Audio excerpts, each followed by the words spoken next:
Assalamualaikum warahmatullahi wabarakatuh. Perkenalkan, saya Farijah Umami, calon guru penggerak angkatan 11 dari SMP Negeri 2 Karawang Timur, Kabupaten Karawang, Provinsi Jawa Barat. Pada video kali ini, saya akan menampilkan hasil aksi nyata saya, yaitu berupa diseminasi modul 1.4 dengan tema budaya positif. Selamat menyaksikan.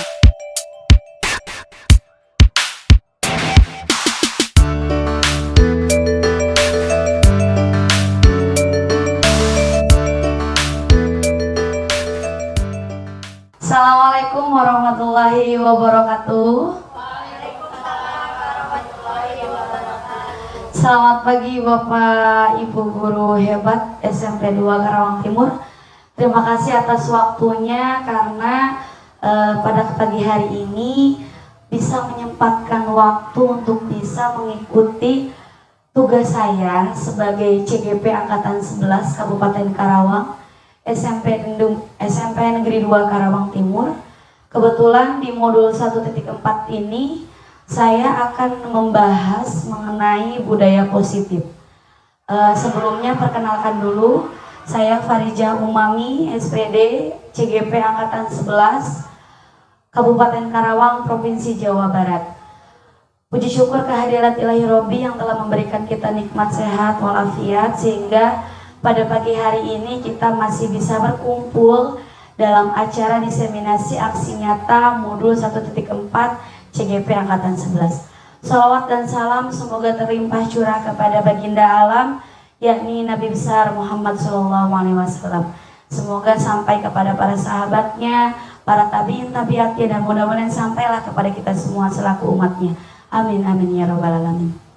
Bapak Ibu guru hebat, di sini saya akan membahas mengenai budaya positif. Nah, budaya positif itu merupakan suatu tindakan atau perilaku, dari namanya aja kita sudah bisa sudah bisa menggambarkan bahwasannya terdiri dari dua kata, yaitu budaya dan positif.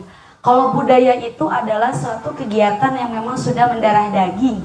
Nah, positifnya ini adalah kegiatan-kegiatan tersebut yang sudah menjadi kegiatan-kegiatan atau kegiatan positif yang sudah dilakukan di kelompok atau di daerah tersebut. Nah, karena kita budaya positifnya itu di sekolah, berarti kebiasaan-kebiasaan yang baik, kegiatan-kegiatan yang baik yang sudah dilaksanakan di sekolah. Mungkin Bapak Ibu guru secara tidak langsung pernah melakukan kegiatan budaya positif ini, akan tetapi kita nggak tahu, oh iya ternyata itu termasuknya budaya positif gitu. Nah, di sini saya ingin menjelaskan bagaimana sih budaya positif itu, apa aja sih kaitannya yang berkaitan dengan budaya positif. Di mana seorang pendidik harus memiliki kemampuan dalam mewujudkan budaya positif di sekolah. Sangat-sangat betul. Karena apa? Guru itu adalah role model. Guru itu adalah acuan, guru itu adalah pemimpin. Jadi di mana guru itu menjadi objek yang sangat dilihat bagi peserta didiknya. Maka dari itu yang kita ambil dalam budaya positif ini adalah guru, gitu kan. Nah, selanjutnya budaya positif tersebut dijalankan dengan cara menerapkan konsep-konsep sebagai berikut. Dalam pelaksanaan budaya positif, kita tidak hanya bisa menyelesaikan permasalahan budaya positif atau melakukan budaya positif itu dengan hanya beberapa kegiatan saja. Akan tetapi dari kegiatan-kegiatan budaya positif itu kita bisa implementasikan atau kita bisa jabarkan itu dengan 6 kegiatan. Salah satunya adalah pertama disiplin positif, yang kedua motivasi perilaku manusia, yang ketiga keyakinan sekolah atau kelas, yang keempat kebutuhan dasar manusia, yang kelima posisi kontrol restitusi, dan yang keenam adalah segitiga restitusi. Nah, mungkin teman-teman atau Bapak Ibu guru hebat bertanya, apa sih kok bedanya budaya positif dengan disiplin positif? sama-samanya cuman sama-sama positifnya. Akan tetapi dilihat dari segi bahasa mungkin tidak akan jauh beda. Oke, yang pertama kita akan bahas tentang disiplin positif. Nah, di sini ketika ada quotes ya, quotes di mana quotes itu adalah berkaitan dengan ketika ada hujan yang lebat, yakinlah akan ada pagi yang menyapa dengan hangat. Jadi ketika pagi menjelang siang ini, mari kita mulai sesi dengan senyum dan semangat ya Bapak Ibu ya. Semangat ya. Ya, mana senyumnya? Nyengir ya, nyengir senyum episode.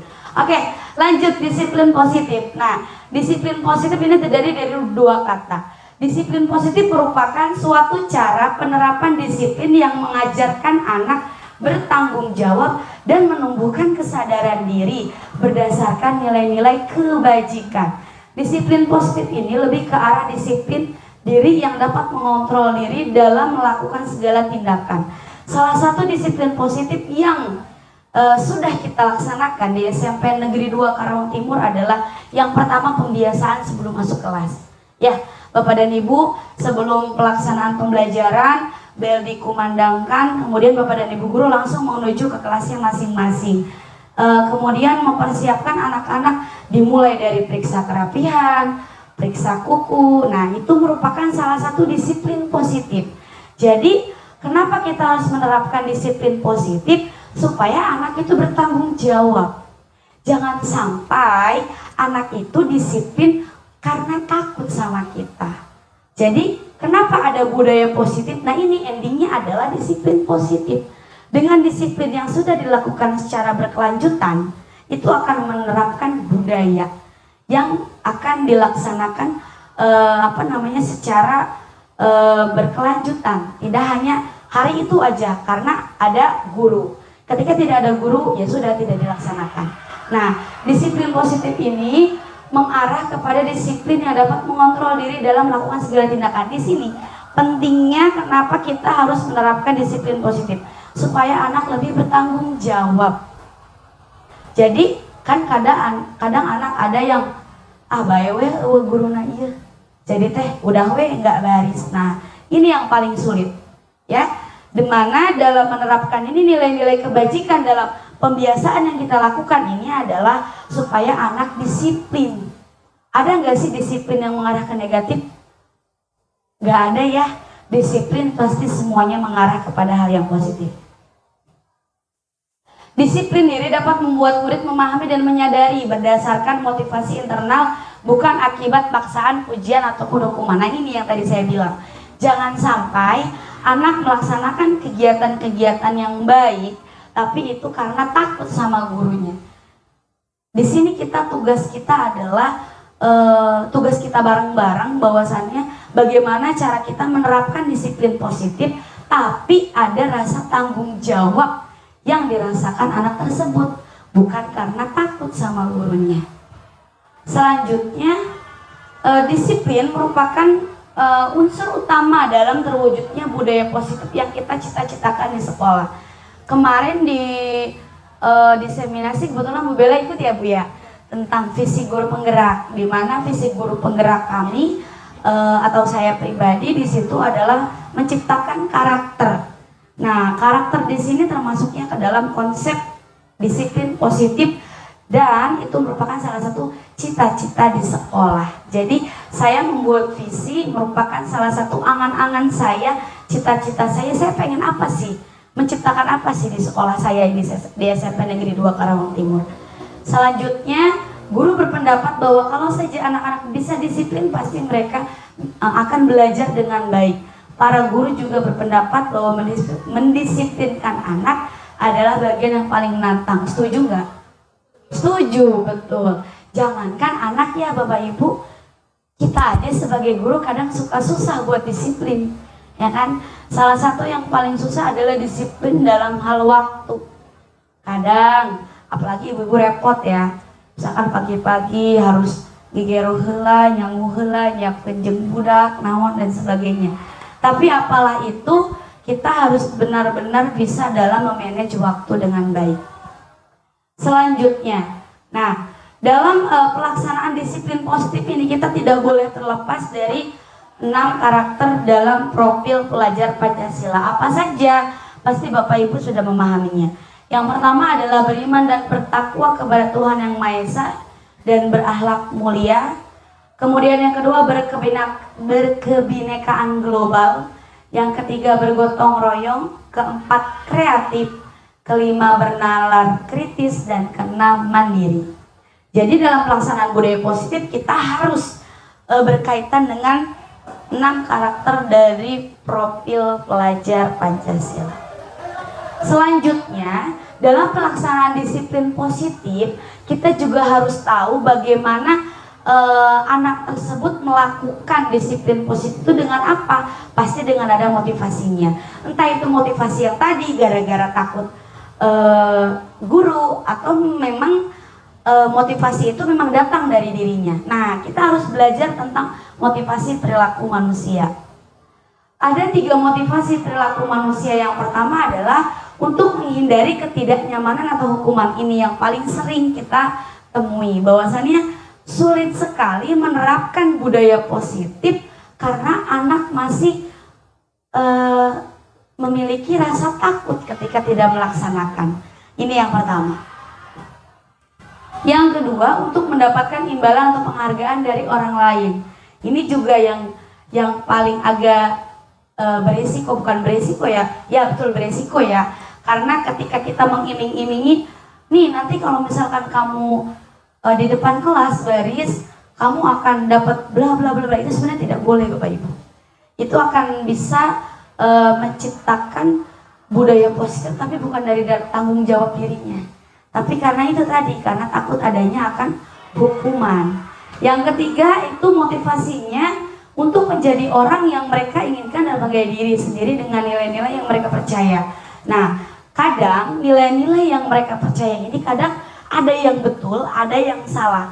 Nilainya seperti ini, yang geus lah urang mah nu penting nurut ka guru, nu penting urang mah menengna nilai alus, nu penting urang mah. Nah, itu berarti nilai-nilai mungkin dari segi secara umum gak masalah lah, wajar, gak apa-apa, yang penting mereka melakukan. Tapi dari segi nilai-nilai kebijakan tadi yang sebelumnya tadi, itu sebenarnya tidak berasaskan kepada prinsip dari dirinya sendiri. Jadi masih ada paksaan, masih ada belum ada tanggung jawab dari dirinya sendiri untuk bisa melaksanakan disiplin positif dari hatinya. Gitu. Selanjutnya, tujuan dari disiplin positif adalah menanamkan motivasi yang ketiga pada murid-murid kita, yaitu untuk menjadi orang-orang yang mereka inginkan dan menghargai diri sendiri dengan nilai-nilai yang mereka percaya.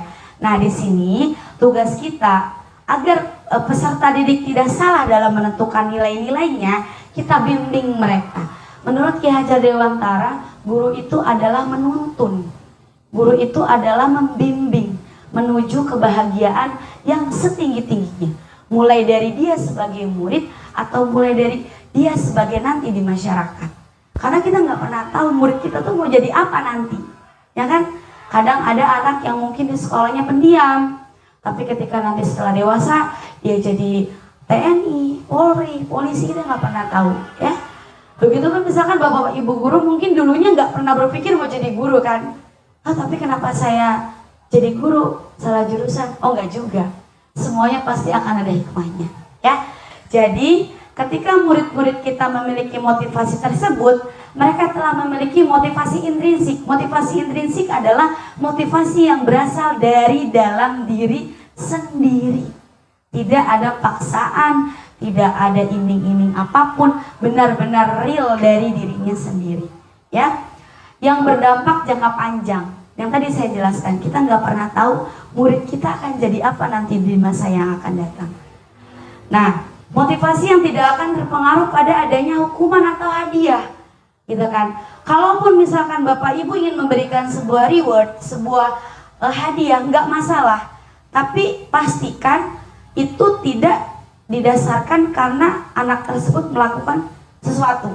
Misalkan misalkan hari ini anak sudah melaksanakan dengan baik.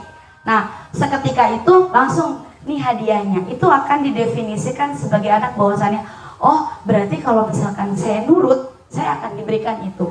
Jangan sampai ada pikiran seperti itu. Kita bisa memanage dalam pemberian hadiah atau hukuman itu dengan yang sangat elegan atau indah ya. Misalkan gini, misalkan karena saya di modul 1.4 ini belajar tentang hukuman, kemudian tentang konsekuensi, itu beda ya Bapak Ibu. Antara hukuman, konsekuensi itu beda. Saya mau tanya, kalau misalkan nyuruh anak bersihin meja karena ada tipek, itu termasuknya hukuman atau konsekuensi? Kenapa konsekuensi? Karena ya betul sekali. Jadi hukuman dan konsekuensi itu beda. Karena tidak semua konsekuensi berkaitan dengan fisik. Begitupun sebaliknya. Hukuman juga tidak berkaitan selalu dengan fisik. Misalkan salah satu contoh hukuman yang kadang menurut kita kayaknya udah benar deh Bu, padahal itu belum tepat. Bukan salah, tapi belum tepat. Anak masuk atau tidak mengerjakan tugas, keliling lapangan kamu 10 kali. Kira-kira setelah anak beres keliling lapangan 10 kali, apakah akan memperbaiki keadaan enggak? Tidak pasti. Maka dari itu, kenapa hukuman dan hadiah itu dirasa belum tepat dalam menangani permasalahan ini? Karena memang kita kadang suka salah dalam menentukan apakah itu hukuman, apakah itu konsekuensi ya. Selanjutnya, mereka akan tetap berperilaku baik dan berlandaskan nilai-nilai kebajikan. Nilai-nilai kebajikan itu berkaitan dengan misalkan seperti ini. Ketika kita ada di jalan raya, kita pakai helm. Itu biar apa? Biar apa? Biar selamat. Nah, berarti nilai kebajikannya adalah keselamatan. Bukan takut sama polisi ya, Bu Lia ya. Kadang kita kalau misalkan mau kemana-mana, orang mau SIM, orang pakai helm, pasti tuh yang ditakutin apa? Polisi, SIM ditilang. Nah, itu salah satu bentuk bahwasannya kita ternyata belum menerapkan disiplin positif. Padahal disiplin positif itu untuk siapa? Untuk diri kita sendiri kan, keselamatan kita ya kan. Ada polisi dan tidak ada polisi, menggunakan helm itu adalah kewajiban karena itu merupakan nilai kebajikan untuk kita. Untuk apa? Keselamatan ya. Karena mereka ingin menjadi orang yang menjunjung tinggi nilai-nilai yang mereka hargai ya. Jadi itu salah satu bentuk dari tujuan disiplin positif. Nah, tadi di situ di nomor 2 itu ada keyakinan sekolah atau keyakinan kelas. Apa sih bedanya? Kalau keyakinan sekolah itu yang dilaksanakan adalah semua warga sekolah, stakeholder yang ada di sekolah, dimulai dari kepala sekolah, guru, staf tata usaha, staf perpustakaan, caraka dan lain sebagainya. Kalau di kelas ya berarti keyakinannya adalah di kelas. Jadi sebelum menentukan keyakinan sekolah atau kelas ini ada tata cara tersendiri. Guru berperan dalam mewujudkan terbentuknya keyakinan sekolah atau kelas dengan adanya kesepakatan antara guru dan murid. Saya mau tanya, Bapak Ibu ketika pembelajaran, Bapak Ibu kira-kira ada kesepakatan kelas nggak? Ada. Salah satunya apa?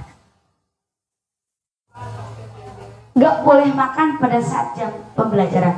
Ibu merasa nggak itu disiplin positif? Enggak. Enggak kan? Nah, makanya di sini kita akan memberikan sebuah pemahaman bahwasannya ketika ya Ibu, anak-anak gak boleh makan ya di kelas, itu merupakan salah satu bentuk kegiatan dalam menentukan keyakinan kelas. Saya yakin Bapak Ibu guru semuanya pasti sudah memiliki berkaitan dengan keyakinan kelas. Cuman ya itu tadi gak sadar, oh ternyata itu keyakinan kelas. Nah ya, keyakinan sekolah atau kelas berupa pernyataan universal yang mudah diingat dan dipahami dan harus diterapkan di lingkungan sekolah. Nah tadi misalkan Bu Bella bilang, salah satunya Bu saya pernah menerapkan keyakinan kelas tidak boleh makan di kelas. Itu adalah sebuah kalimat yang universal, umum.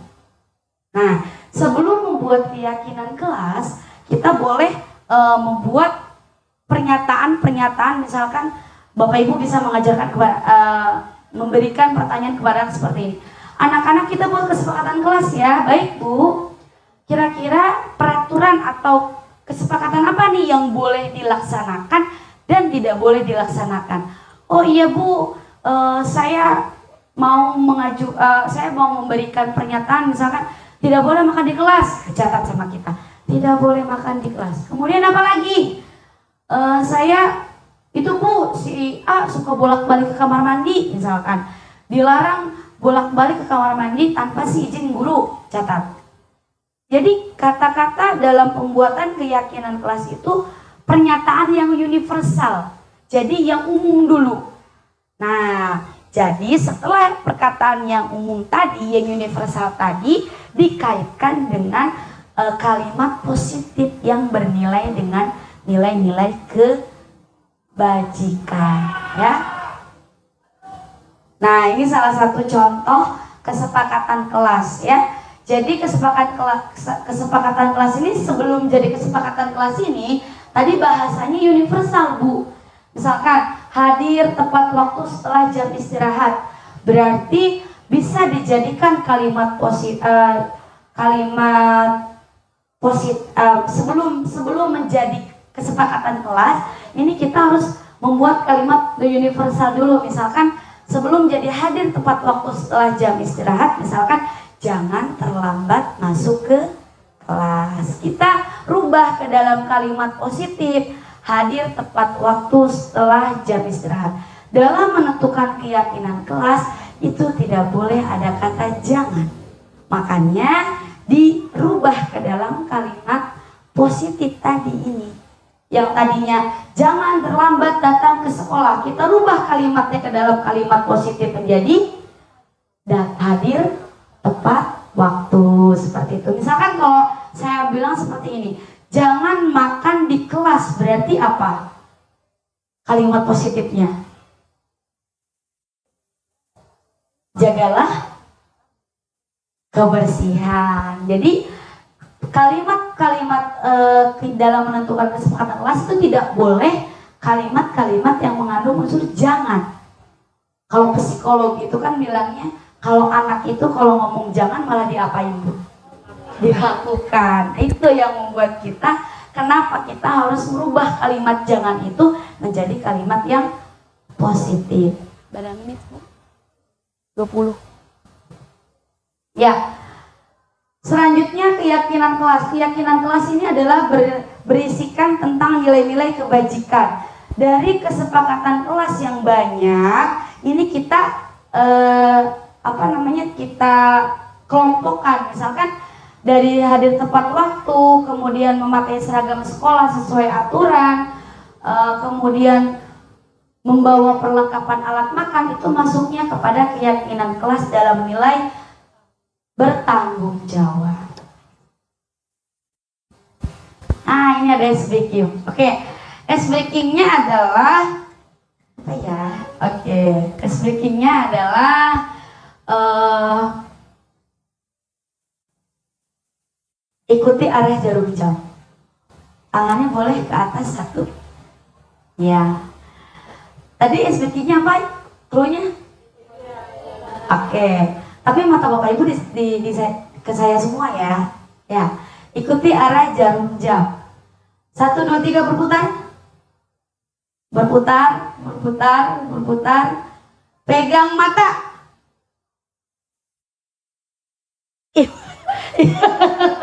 Beliau pegang hidung ikutin saya, berarti beliau belum fokus ya. Gak apa-apa Bu, saya juga kadang suka kayak gitu. Gak apa-apa, seninya di situ ya. Lagi. Berputar arah jarum jam. Ya, oke, terus pegang mata. Oke, semuanya sudah fokus ya. Jadi itu ice breaking bisa ibu bapak gunakan kalau ada lagi di jam-jam rawan ya. Kadang kalau jam rawan tuh jam berapa biasanya? 10, 11, 12, jam 1, jam 2 ya. Boro-boro atuh budak, kurangnya mending geus-geusnya tenaga panyesa gitu kan ya. Ya. Selanjutnya kebutuhan dasar manusia. Nah, ini tidak hanya murid aja Bapak Ibu. Guru juga harus memiliki kebutuhan dasar. Salah satu yang paling dominan adalah Bapak Ibu pernah nggak kalau lagi bad mood datang ke sekolah suka kena kesarerea ke murid? Pernah ya?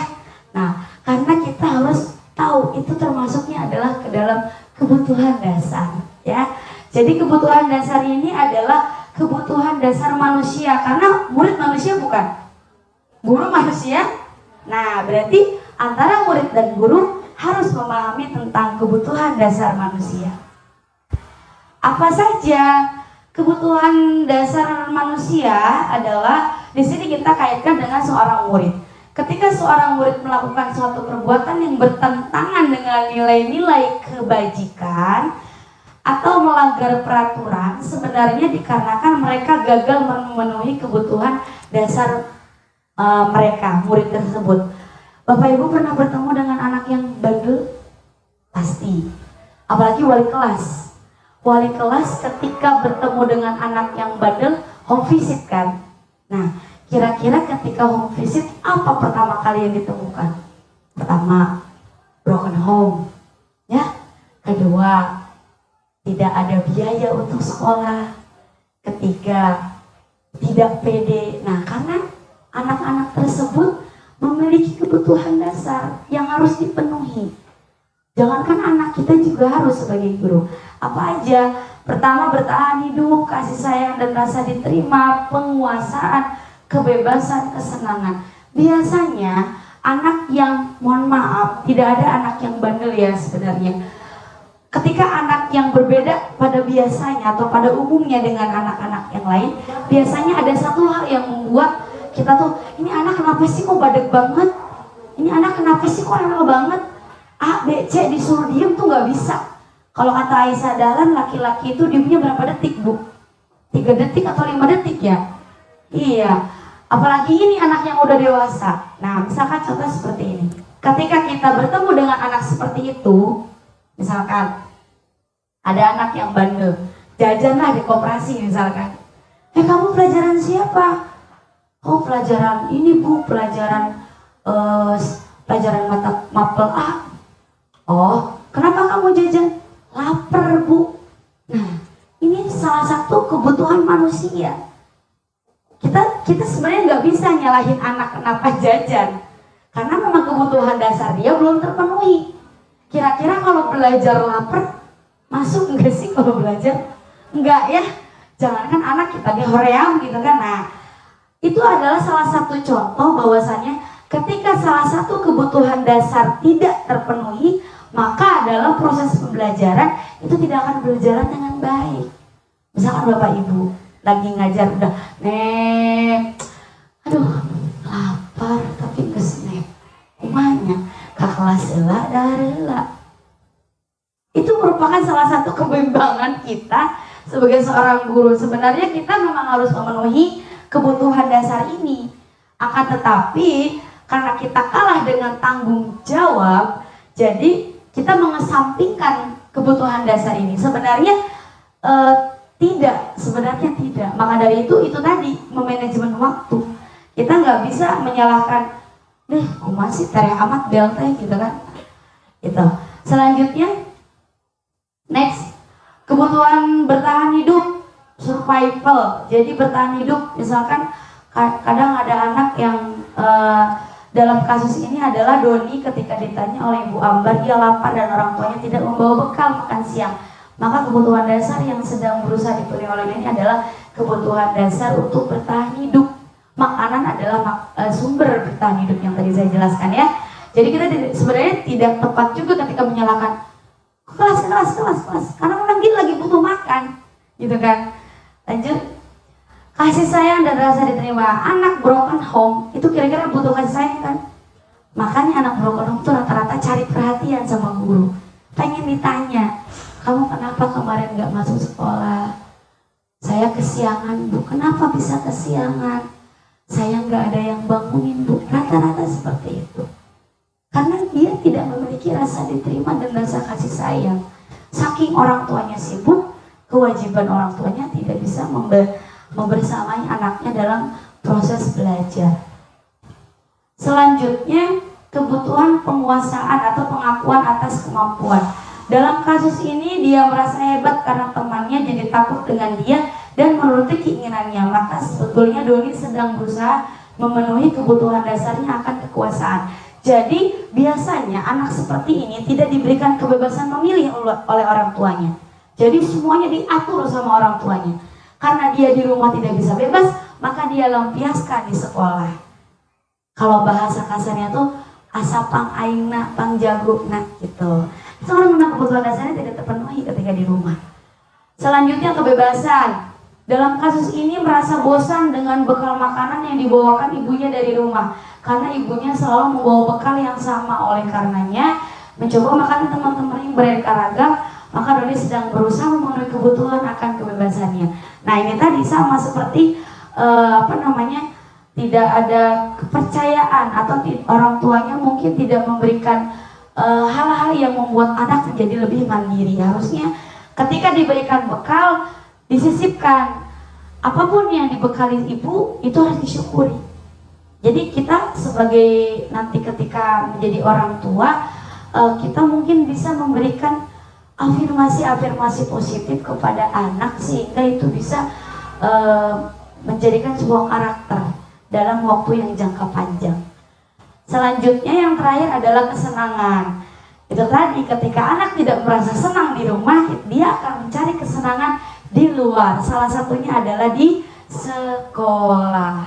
Bapak Ibu pernah kan lihat anak lagi tasnya tumpah jatuh, terus keluar pensil, pulpen beraneka ragam. Banyak banget. Terus ada anak lagi yang bilang, Bu itu pulpen aku, ini si etamanya. Nah, karena dia memang tidak memiliki kebebasan, tidak diberikan kepercayaan, tidak ada kesenangan. Mungkin salah satu kesenangan menurut dia isengin temennya, karena dia di rumah mungkin tidak ada yang ngajak bercanda, gitu kan. Makanya dengan cara dia mencari kesenangan supaya diladenin sama teman-temannya, yaitu salah satunya tadi ngumpetinlah pulpen temennya supaya temannya tuh ada interaksi sama dia. Jadi salah satu kebutuhan dasar apabila tidak terpenuhi, maka dia akan melenceng dari yang seharusnya. Posisi kontrol restitusi, di mana posisi kontrol restitusi ini adalah berkaitan dengan kita sebagai guru dalam memenuhi atau menyelesaikan sebuah problem permasalahan dengan cara segitiga restitusi. Salam bahagia Ibu dan Bapak guru hebat. Dalam penerapan disiplin positif restitusi, salah satu program yang dikembangkan adalah 5 posisi kontrol. 5 posisi kontrol dalam restitusi adalah proses perjalanan seorang pendidik agar dapat mengenali dirinya. Pada video kali ini, kita akan membahas tentang 5 posisi kontrol yang dikembangkan oleh Diane Gosset dan contoh penerapannya.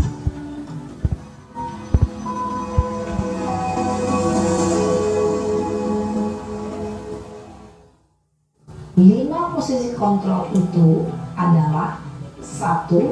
Posisi penghukum, 2. Posisi pembuat merasa bersalah, 3. Posisi teman, 4. Posisi pemantau atau monitor, dan 5. Posisi manajer. Untuk lebih memahami kelima posisi tersebut, mari kita saksikan kasus Naren yang terlambat hadir 20 menit di sekolah dan melihat bagaimana kelima posisi kontrol dalam menghadapi masalah tersebut.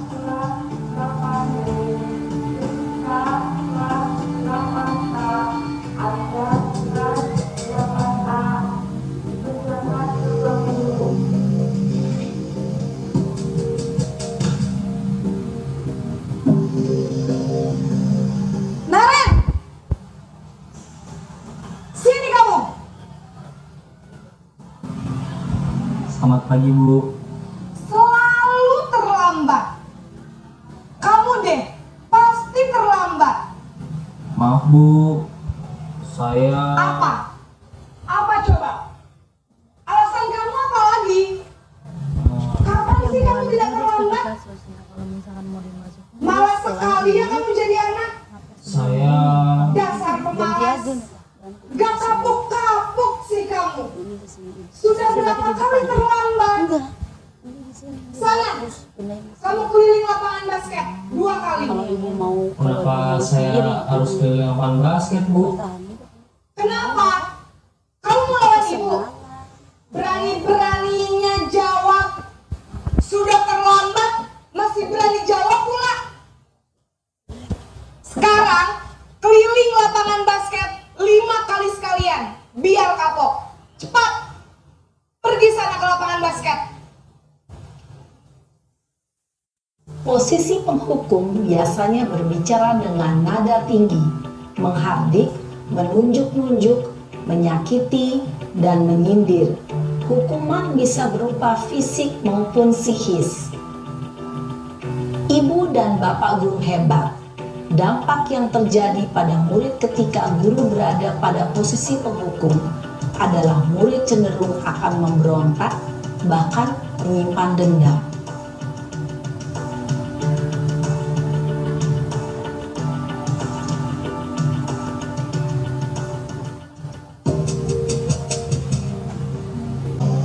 Naren!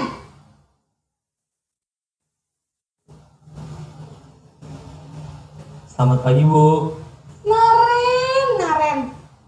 Kamu kenapa terlambat lagi, nak? Ya Tuhan, Naren. Kamu senang ya bikin ibu susah ya? Kalau kamu terlambat lagi, nanti ibu yang ditegur bapak kepala sekolah, nak. Disangka ibu tidak bisa membina kamu. Duh, gimana ini? Maaf, Bu. Duh Gusti Naren. Kamu suka ya kalau ibu ditegur bapak kepala sekolah? Terus, sekarang ibu harus tulis apa ini di buku absen? Ini kamu sudah sering terlambat loh. Ibu harus apa coba? Maaf, Bu. Maaf sekali. Ya sudah, lain kali jangan bikin ibu susah lagi ya nak ya.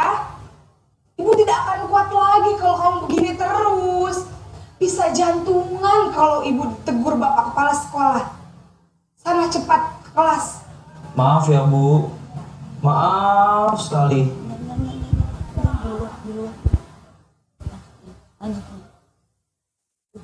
Editannya kelihatan. Posisi pembuat rasa bersalah berbicara dengan nada tenang, cenderung lembut. Namun kata-kata yang diutarakan membuat murid merasa menjadi orang yang gagal, memandang buruk dirinya sendiri, merasa tidak berharga,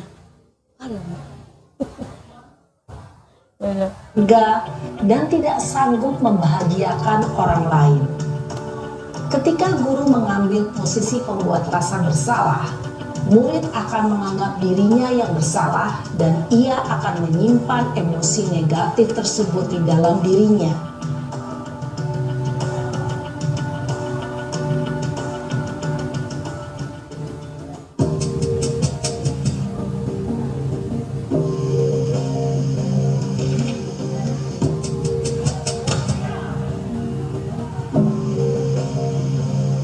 Naren!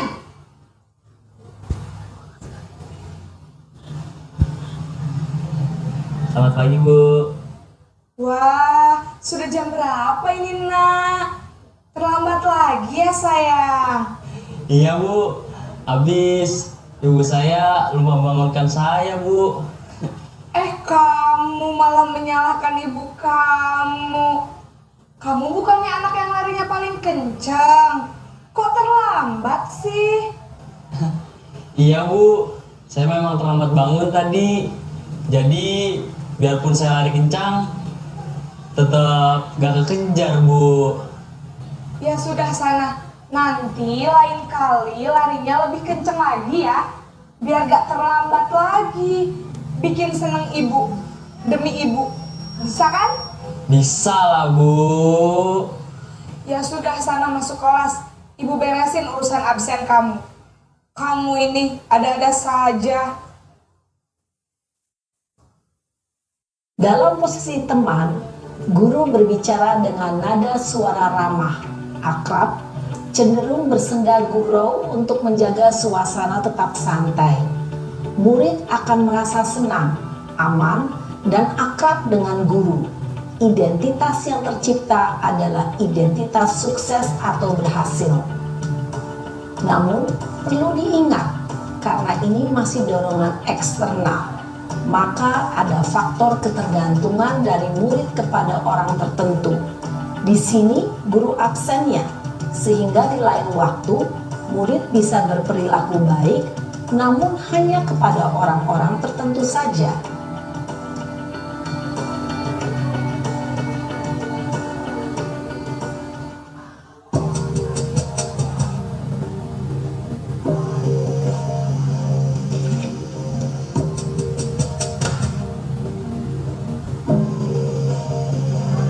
Naren!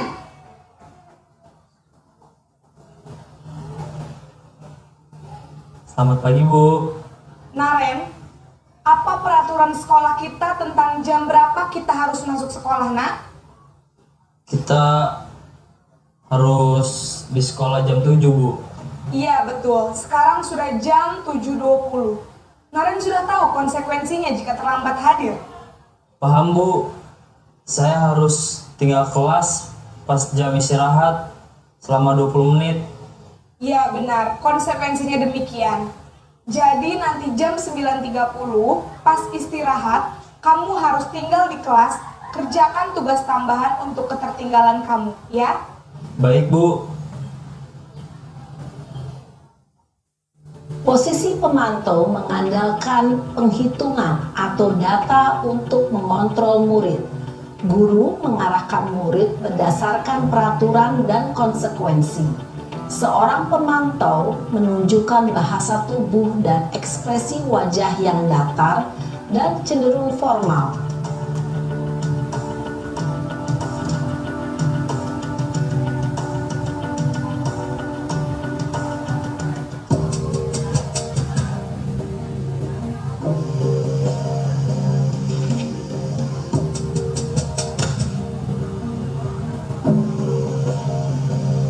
Naren!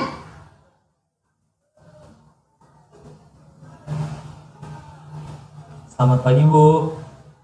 Selamat pagi, Naren. Maaf, Bu. Saya terlambat.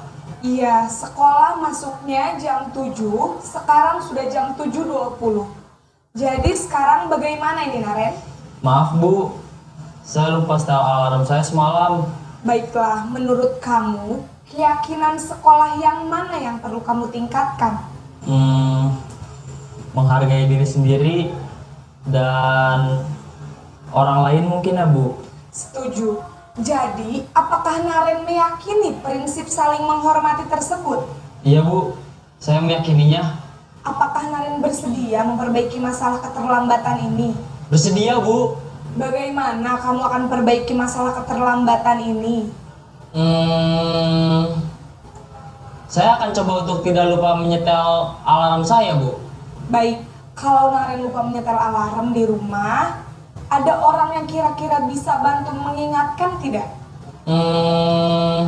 Ada, Bu. Kakak saya, Kak Emma.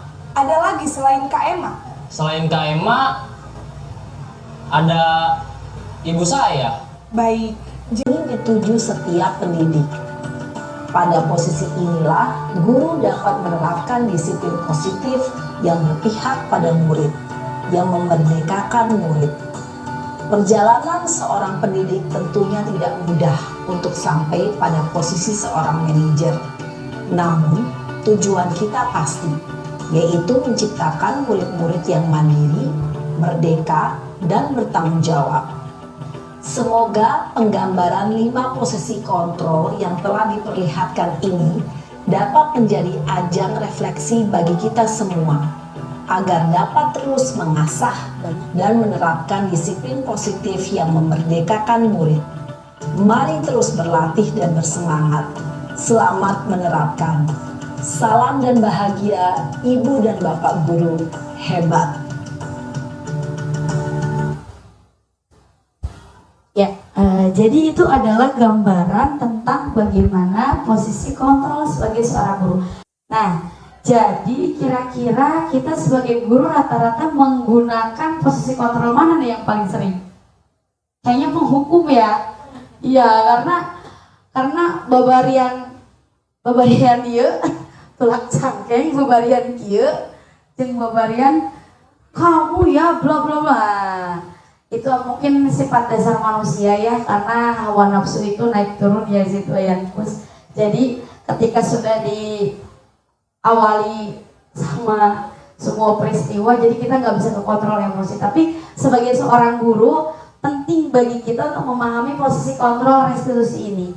Kalau misalkan kita tidak bisa memahami, kita akan salah dalam memberikan penanganan kepada murid, gitu kan.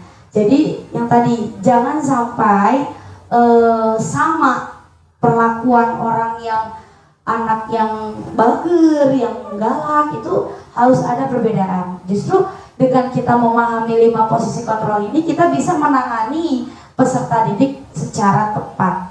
Tadi kata Ibu tadi menyampaikan bahwasannya yang paling tepat adalah posisi manajer.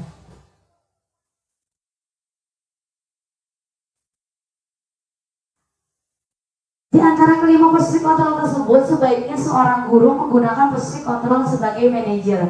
Sebagai manajer, guru dapat berbuat sesuatu bersama murid, mempersilahkan murid bertanggung jawab dan mendukung murid agar dapat menemukan solusi. Jadi yang paling tepat dalam posisi kontrol tersebut adalah guru paling tepat sebagai manajer, karena guru dapat berbuat sesuatu bersama murid, mempersilahkan murid, mempertanggung jawab dan mendukung murid agar dapat menemukan solusi. Jadi ketika kita menemukan murid seperti modelan Naren dari kelima kasus yang berbeda-beda, yang paling tepat adalah sebagai seorang manajer. Selanjutnya, segitiga restitusi. Proses menciptakan kondisi bagi murid untuk memperbaiki kesalahannya sehingga karakter mereka lebih kuat ketika kembali pada kelompoknya. Maksudnya di sini adalah segitiga restitusi ini adalah menyelesaikan sebuah kasus dengan cara berdialog yang dijalankan oleh seorang guru untuk bisa menciptakan murid yang mandiri dan bertanggung jawab. Nah, salah satu yang pernah saya lakukan dalam segitiga restitusi adalah berkaitan tentang permasalahan peserta didik yang datang terlambat pada saat masuk sekolah. Agus, Ibu bisa minta waktu singkat? Di sini Ibu akan membahas masalah Agus datang terlambat ke sekolah. Nah, kira-kira apa sih alasan Agus kok Agus bisa datang terlambat ke sekolah? Baiklah, Ibu mengerti alasan Agus, tapi bagaimanapun juga terlambat ke sekolah itu merupakan sikap yang tidak disiplin terhadap waktu, dan juga itu akan mengganggu proses pembelajaran Agus dan teman-teman. Ya Bu, saya tahu saya salah. Oke, kira-kira apa sih yang menyebabkan Agus itu kok bisa bangunnya kesiangan? Mungkin main HP sampai berlarut malam. Oh iya betul, itu bisa menjadi penyebab utama kamu sehingga kamu bangun kesiangan. Menurut Agus, bagaimana cara menyikapinya? Ibu akan saya coba tidur lebih awal. Nah, itu ide yang bagus. Jadi selain Agus bisa tidur lebih awal, Agus juga bisa mempersiapkan kebutuhan sekolah untuk esok harinya. Baik Bu, akan saya coba. Oke, bagaimana kalau kita buat kesepakatan gini? Kalau misalkan Agus datang ke sekolah tepat waktu, Ibu akan memberikan bintang dan akan ditempel di mading kelas. Wah, boleh tuh, seru kayaknya. Oke, mudah-mudahan mudah-mudahan itu bisa menjadi motivasi kamu dan teman-teman untuk bisa datang lebih awal di sekolah. Baik Bu, terima kasih atas perhatiannya. Baik, silakan kembali ke kelas. Jadi itu adalah salah satu contoh saya pribadi dalam menerapkan segitiga restitusi. Jadi dalam menerapkan segitiga restitusi tadi adalah kita harus paham posisi kontrol kita sebagai seorang guru, sehingga dalam pelaksanaannya kita tepat untuk bisa menyelesaikan dengan cara yang sempurna. Oke, Bapak Ibu guru hebat, alhamdulillah kita sudah berada di penghujung acara diseminasi aksi nyata modul 1.4. Mudah-mudahan apa yang saya sampaikan dari awal sampai akhir itu bisa bermanfaat untuk Bapak dan Ibu guru. Karena saya yakin sebenarnya meskipun belum melaksanakan secara sempurna, tapi saya yakin Bapak Ibu sudah melaksanakan hal demikian di kelas dan bisa menjadikan budaya positif khususnya untuk kita pribadi, dan kita bisa sebarkan untuk teman-teman kita. Jadi saya harap teman-teman yang di sini, Bapak Ibu guru hebat yang mengikuti diseminasi ini bisa memberikan info ini kepada teman atau rekan guru yang lain. Oke, itu saja yang bisa saya sampaikan. Saya Farija Umami, CGP Angkatan 11, pamit untuk telah selesai menyampaikan diseminasi modul 1.4 mengenai budaya positif. Terima kasih atas waktunya, terima kasih atas perhatiannya. Kurang lebihnya saya mohon maaf. Wallahul muwaffiq ila aqwamit thoriq. Wassalamualaikum warahmatullahi wabarakatuh.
Assalamualaikum warahmatullahi wabarakatuh. Perkenalkan, nama saya Afrika Molina Putri Dalesia. Perkenalkan, nama saya Naila Aulia. Setelah membuat kesepakatan kelas kita menjadi nyaman, Aman. dan tertib. Sekian dari kita. Wassalamualaikum warahmatullahi wabarakatuh. Assalamualaikum warahmatullahi wabarakatuh. Perkenalkan, nama saya Ruga Logandi dari SMPN 2 Karawang Timur. Setelah melakukan kesepakatan kelas saya menjadi bersih, tentram, dan nyaman. Sekian, terima kasih. Assalamualaikum warahmatullahi wabarakatuh. Terima kasih karena sudah menonton video dan tayangan tersebut. Salam guru penggerak, bergerak, tergerak, dan menggerakkan. Salam dan bahagia Bapak Ibu guru hebat. Terima kasih. Wassalamualaikum warahmatullahi wabarakatuh. Sampai jumpa di video selanjutnya.